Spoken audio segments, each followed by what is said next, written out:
नमस्कार साथियों, मेरा नाम है संदीप गुसाई। जुम्मा से मां नंदा की देवरा यात्रा पहुंच चुकी है कागा गांव में। और यकीन मानिए, अभी तक जितने पड़ाव आए हैं उसमें सबसे अच्छा अगर वार्म वेलकम गांव वालों ने किया तो वो है कागा गांव का। उन्होंने अल्पाहार की व्यवस्था भी की थी। जब गांव में आए तो तुरंत सभी लोगों को उन्होंने स्वागत किया। और अब आगे देखते हैं। लेकिन ये जो गांव है धौलीगंगा के किनारे बसा हुआ, इतना खूबसूरत गांव है और मकानों की जो आर्किटेक्चर है इस घाटी में थोड़ा सा अलग मुझे यहाँ दिख रहा है। चारों तरफ के नज़ारे हम अगली सुबह आपको दिखाएंगे। गांव में ज़्यादा परिवार नहीं है, 8 से 10 परिवारों का ये गांव है। और जो ग्राम सभा है कागा में, गरपक गांव भी आता है, जो अगले पड़ाव में हम जिस गांव में मां नंदा की डोली पहुंचेगी। डोली पहुंच चुकी है गांव में, स्वागत हो रहा है, पूजा अर्चना की जा रही है। और उसके बाद जो मोर नृत्य है जो हर गांव में रात को करीब 11:30-12 बजे के बाद किया जा रहा है, वो भी इस गांव में होगा।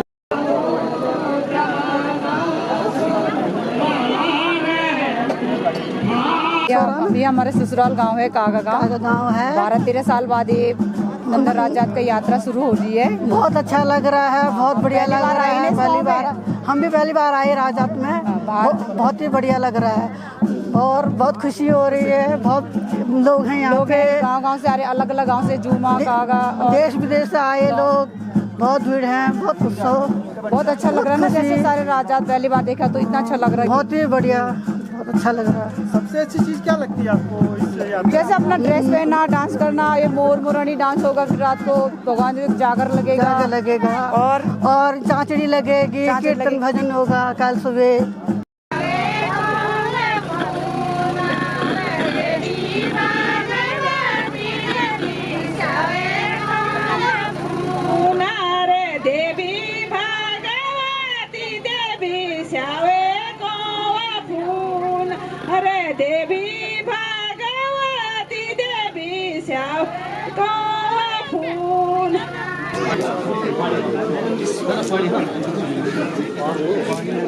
छोड़ले पायाणो बाराड़ी के, छोड़ले पायाणो बाराड़ी के, छोड़ले पायाणो बाराड़ी के, सातों गिरी आटा बाराड़ी के, सातों गिरी आटा बाराड़ी के।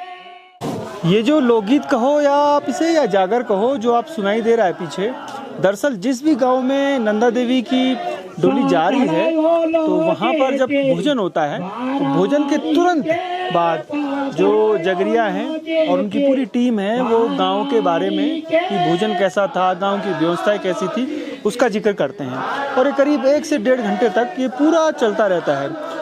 केवल भोजन और उस गांव की व्यवस्था ही नहीं, बल्कि और भी जो नंदा देवी के जागर हैं वो लगातार गाए जाते रहते हैं। तो ये पूरी नंदा राजात यात्रा का एक अलग ही चीज़ है जो हमें देखने को मिल रहा है, वो भी हर गांव में।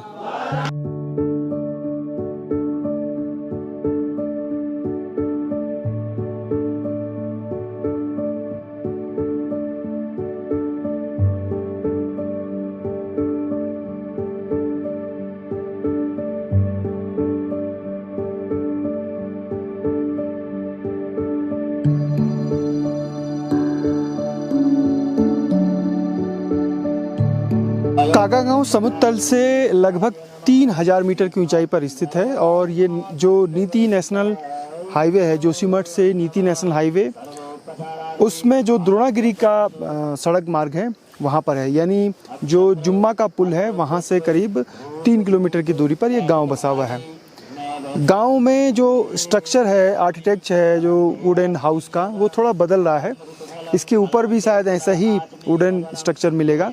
कागा में हवा बहुत चलती है, तो जो हाउस हैं, जो बरामदे हैं, वो बिल्कुल पैक हो जाते हैं यहाँ पे। ताकि हवा अंदर न जाए।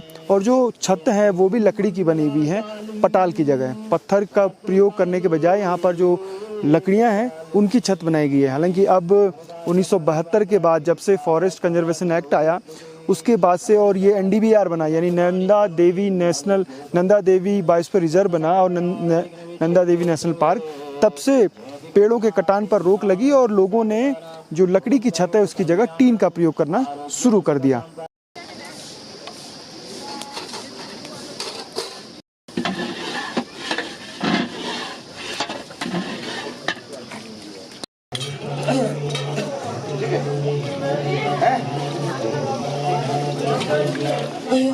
यही नाश्ता है? नाश्ते बात ही अभी चाय से लेकर नाश्ते से पहले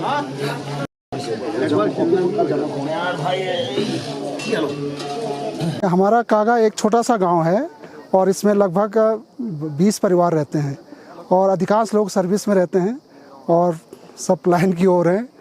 कुछ केवल बुजुर्ग लोग यहाँ पर रहते हैं। माँ नंदा की जो यात्रा है इसकी वजह से सारे परिवार हमारे यहाँ पे आए हैं और हमारा गांव लगभग यहाँ पे 150 वर्ष पूर्व का बसा हुआ है।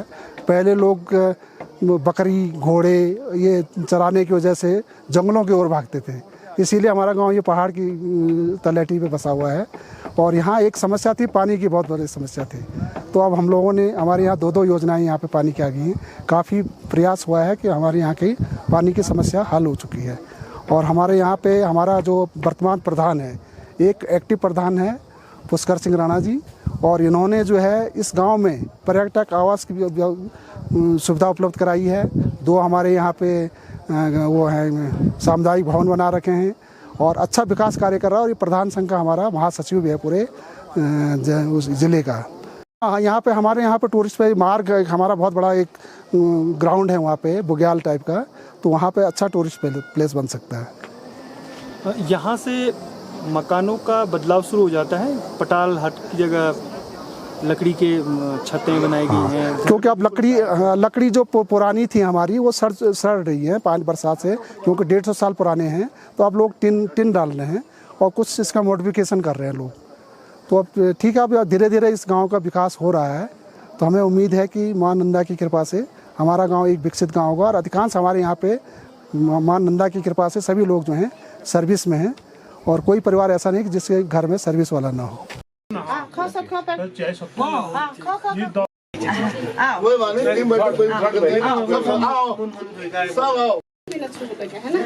अभी ये गर्म हो रहा है, ये चाय नमकीन चाय, उसके बाद इसमें जाएगी।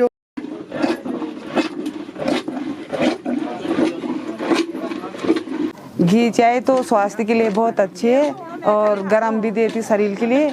और ये थुन्योर वाला पत्ती है उसकी बनती, घी और वो डालना पड़ता नमक, उससे बनती। और फिर उसके बाद उसको दूम में मानते हैं घी नमक डाल के, और थोड़ा वो डालते आटा या दूध कुछ भी हो। उसके बाद उसको मान के तब सत्तू के साथ खाते हैं। सत्तू के साथ पीते थे। तो सत्तू के साथ भी खाया जाता है, वैसे भी पी सकते हैं? हाँ, वैसे भी पी सकते हैं, रोटी के साथ। हाँ, एक तरीके से ये चाय आप लोगों के लिए सुबह अगर नाश्ता हाँ, रोटी सब्जी का वो नहीं है कि मतलब इसी का घी वाला चाय और सत्तू उसी का बनता है। बिल्कुल बढ़िया। सत्तू किस चीज का होता है, कौन से चने वाला या गेहूं का भी होता है, और एक वो बोलते हैं वो वग्गल, वो नहीं, वो क्या बोलते हैं, मंडुआ ना, मंडुआ वो बोलते हैं, वो दूसरा वाला क्या नाम बनते हो, गेहूं की बनती है वैसे। हाँ, अब बात करते हैं कागा गांव की बुजुर्ग महिलाओं से और जानते हैं और भी इस गांव के बारे में जानकारी। आपका नाम? मेरे नाम पुष्पा देवी राणा है हम लोग। हाँ, पुष्पा जी, कितनी जात आपने देवरा देख लिए, कि कितनी, चौथी पांचवी? हमने 4 देवरा देख दिया। हाँ। उम्र हो गया मेरा लगे 70 होने वाला है। गांव तो बहुत छोटा है, छोटा गांव है। जब हम पहले बचपन में पैदा हुआ ना, हमारे स्कूल भी नहीं था यहाँ। यहाँ से हम नीचे रोइंग जाते थे। पढ़ाई की आपने? पढ़ाई किया थोड़ा बहुत। जुम्मा में गया मैं? नहीं, जुम्मा में नहीं। नहीं, जुम्मा गया था मैं, तो आप ही की उम्र की महिलाओं से पूछा किसी बुजुर्ग महिला ने पढ़ाई नहीं की थी, कहते थे कि माँ बाप पढ़ाते नहीं थे उस समय। सबसे आगे हम गाय चराते थे। सबसे आगे हाँ। गाय चराया तो हमारे यहाँ खुद गुरुजी लोग आए कहीं से नजीक से, सरकार ने भेज दिया। एक तो यहाँ रास्ता नहीं था, पुल लगा रखा, पानी छूट रहा पुल में, लोग यहाँ से वहाँ लफाक काट के इधर उधर चलते थे। हाँ। डरते थे लोग। गुरुजी जो डर गया वहीं पानी उछल रहा, और गुरुजी वहीं डर गया। उसने रोने बैठ गया कि मैंने कागज होने के लिए नहीं जाना है। उसके बाद में जैसे पानी कम हो गया तो गांव वाले ने वहाँ पुल लगा दिया। पुल में वो लोग हाथ पकड़ पकड़ के इधर आ गए। खेती क्या क्या होती है? खेती यहाँ हमारा होता अनाज मते में फापर, सबसे आगे जो भगवान को भोग लगाते हम। उसके बाद में होता आलू और ओगल, चीना। अभी भी हो रहा है? हाँ, और जो ऊमी बोलते जो, उससे हम सत्तू बनाते। अपने खाने ले वो हो जाता, आलू होता है और फल फूल ये हमारे। और सबसे बड़ा पेड़ देवदार का। देवदार काफी है यहाँ? देवदार काफी है। पहले का गांव अच्छा है जब सड़क नहीं थी, फोन नहीं थे, टावर नहीं था, बिजली नहीं थी, या आज अच्छा है गांव? आज अच्छा तो हो गया होगा। पहले तो लोगों का गाय बकरी घी दूध सब कुछ था। आज सभी तो हो गया, तो न गाय है न घी है न दूध है। सुविधाएं हो गई, लेकिन सुविधाएं तो हो गई है, कुछ पर खाने की चीज कमी होगी। सारे प्लेन में चले गए, खेती कौन कमाएगा, बंजर पड़ गया। फिर घर आ रहे ये देवी देवता की वजह से। थोड़ा बहुत जो कर रहे हैं वो बुजुर्ग महिलाएं ही कर रहे हैं। महिलाएं ही कर रहे हैं, और बकरी वाले भी मर गए। थोड़ा आपको यहाँ कागा में अच्छा लगता है या नीचे जहाँ आपके बच्चे रहते हैं वहाँ ठीक लगता है? अब क्या करना, हमने तो शादी कर दिया माँ बाबों ने। पहले तो हम यहीं अच्छे थे, जैसे देवी देवता आ गया तो अच्छा ही लगता है, सब लोग आगे लाना। तो कागा गांव की महिलाएं बता रही हैं कैसे पिछले 40-50 सालों में ये गांव की तस्वीर बदली है। पहले कुछ नहीं था लेकिन फिर भी लोग खुश थे, और आज सब कुछ है फिर भी लोग खुश नहीं है, शायद है। ठीक है।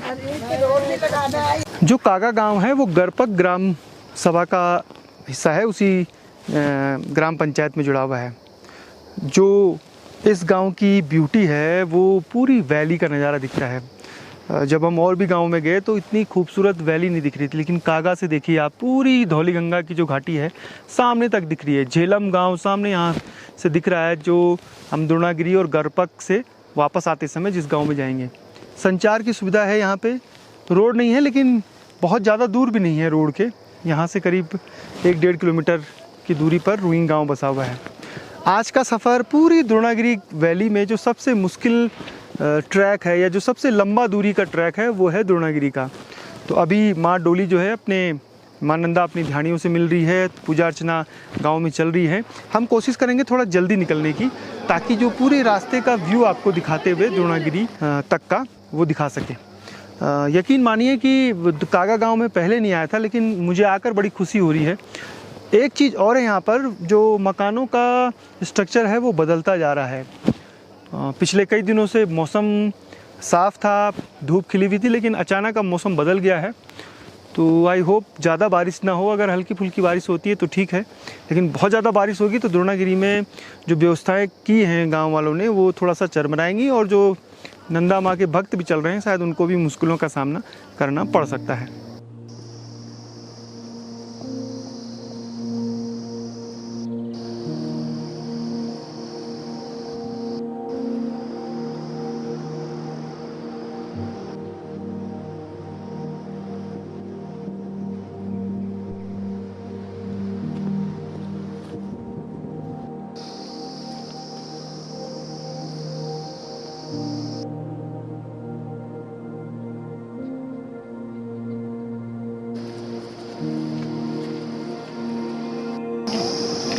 तो ये द्रोणागिरी के लिए रोड निकल रही है, थोड़ी दूर आगे तक रोड है। पिछली बार जब हम आए थे तो रुइंग से थोड़ा आगे जहाँ पर गाड़ी है वहीं तक कटी थी, थोड़ा सा और आगे कट गई है।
द्रोणागिरी गांव की ये मेरी तीसरी यात्रा है। 2010 में जब मैं गया था तो हमें जुम्मा जो पुल है वहाँ से पैदल चढ़ाई थी, तब रुइंग तक सड़क नहीं थी। 2020 में जब मैं आया तो रुइंग तक सड़क आ गई, और 2022 में जब मैं आ रहा हूँ तो रुइंग से थोड़ा सा करीब डेढ़ किलोमीटर आगे तक सड़क कट गई है। और उम्मीद करिए कि बहुत जल्दी द्रोणागिरी गांव तक सड़क पहुंच जाएगी। तो जो लोग उस गांव को देखना चाहते हैं जहां से रामायण की कहानी जुड़ी हुई है तो वो सड़क मार्ग से आ जाएंगे। लेकिन चढ़ाई भी है, ऐसा नहीं है कि बहुत स्टीप रास्ता है, कहीं कहीं पर सीधा है। लेकिन अब यहाँ से ये एक छैया जगह है, इसका नाम है, और ये यहाँ पर बैठने की भी जगह है, थोड़ा सा आगे पानी भी है। यहाँ पर थोड़ा रेस्ट करने के बाद अब सीधी चढ़ाई है ठीक द्रोणागिरी गांव तक। द्रोणागिरी की हाइट लगभग 12,500 फीट है समुद्र तल से, और उत्तराखंड में शायद द्रोणागिरी ही सबसे ऊंचाई पर बसा हुआ गांव है। मुनस्यारी में भी एक गांव है जो लगभग 11,500-12,000 फीट पर है, लेकिन द्रोणागिरी गांव जो है बिल्कुल ग्लेशियर के मुहाने पर है। या यूँ कहिए कि जहाँ पर द्रोणागिरी गांव बसा हुआ है कभी उस जगह पर ग्लेशियर रहा होगा, चाहे वो बामणी ग्लेशियर हो या फिर जो द्रोणागिरी ग्लेशियर हो, उसके निशान अभी भी उन इलाकों में मिल सकते हैं आराम से। और अभी भी वाडिया इंस्टीट्यूट उस इलाके में उन ग्लेशियर पे रिसर्च कर रहा है।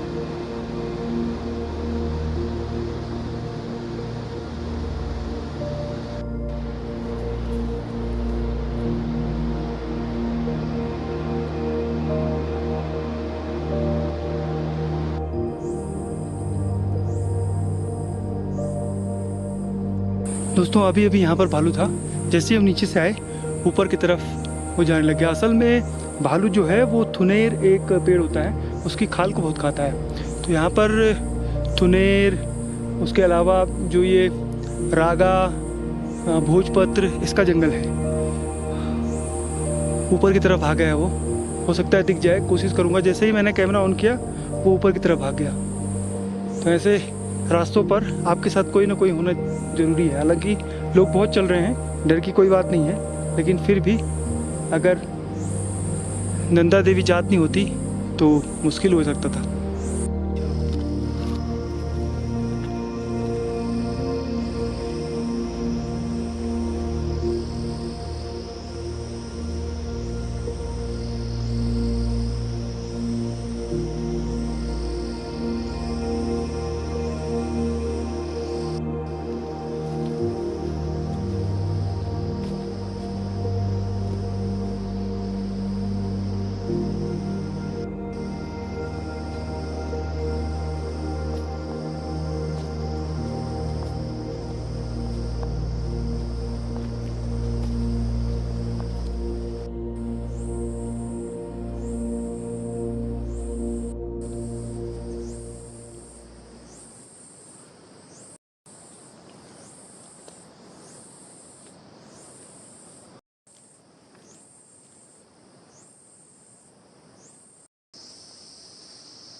जो भी प्रकृति के बिल्कुल नज़दीक होता है, जहाँ सुंदरता अपने अलौकिक नज़ारे प्रस्तुत करती है, उस तक पहुँचने के लिए खतरों से जूझना पड़ता है। और उत्तराखंड में जहाँ भी खूबसूरती है वहाँ जाने के लिए आपको ऐसे ही दुर्गम रास्तों से होकर जाना होता है। कागा से द्रोणागिरी का पूरा जो पैदल सफ़र है वो थका देने वाला तो है ही, लेकिन रोमांचक भी है। इसमें आपको प्रकृति के नायाब नज़ारे बिल्कुल करीब से दिखाई देते हैं। कागा गांव की कहानी कैसे लगी हमें ज़रूर बताइएगा। और अगर आप रूरल टेल्स के ऐसे ही वीडियो देखना चाहते हैं, कहानियाँ घाटियों से लेकर चोटियों तक की, तो आप हमें फाइनेंशियल सपोर्ट भी कर सकते हैं। हर वीडियो के डिस्क्रिप्शन में हमारी डिटेल जो होती है वो रहती हैं। फ़िलहाल संदीप गुसाई को इजाज़त दीजिए। द्रोणागिरी की कहानी एक बार नए अंदाज में, नए स्वरूप में आपके बीच लेकर दोबारा आ रहा हूँ। जय नंदा, जय हिमाल।